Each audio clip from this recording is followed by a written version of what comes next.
महाभारत के युद्ध में बहुत से ऐसे महान योद्धा हुए हैं। इनमें से कुछ देवताओं के अंश थे तो कुछ शक्तिशाली राक्षसों के।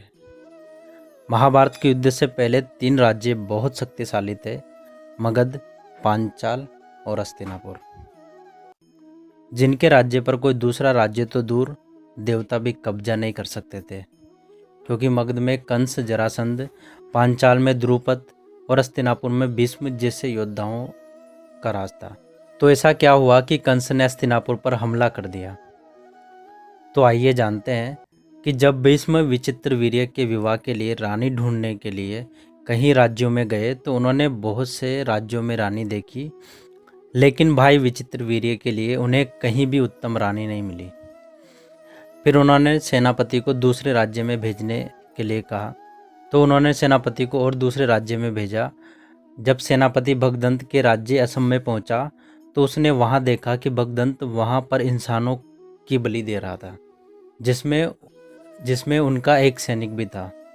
और यह बात उसने जाकर भीष्म को बताई तो भीष्म बहुत क्रोधित हो जाते हैं और अपने त्रिशूलास्त्र से असम के राजा का नाम भगदंत लेकर छोड़ते हैं, जो सीधा भगदंत की गर्दन पर जाकर लगता है और उसकी गर्दन अलग हो जाती है।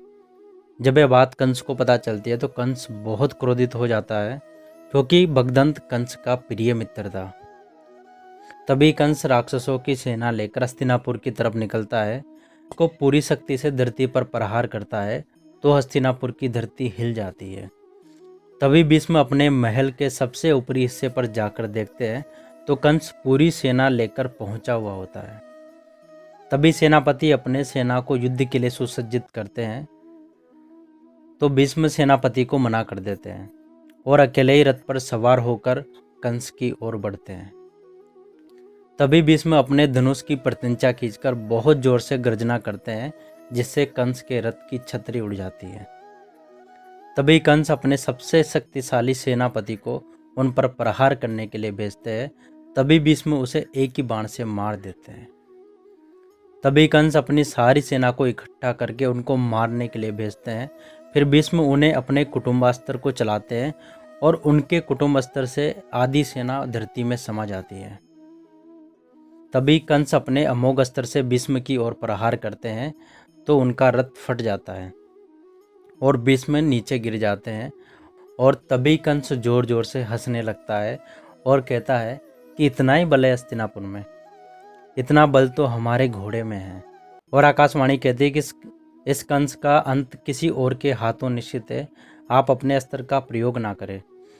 भीष्म ये बात मान लेते हैं और इससे पता चलता है कि भीष्म में असीम शक्तियाँ थीं। दोस्तों, अगर आपको वीडियो पसंद आया तो वीडियो को लाइक करें और कमेंट करके हमें ज़रूर बताएं कि आपको वीडियो कैसा लगा।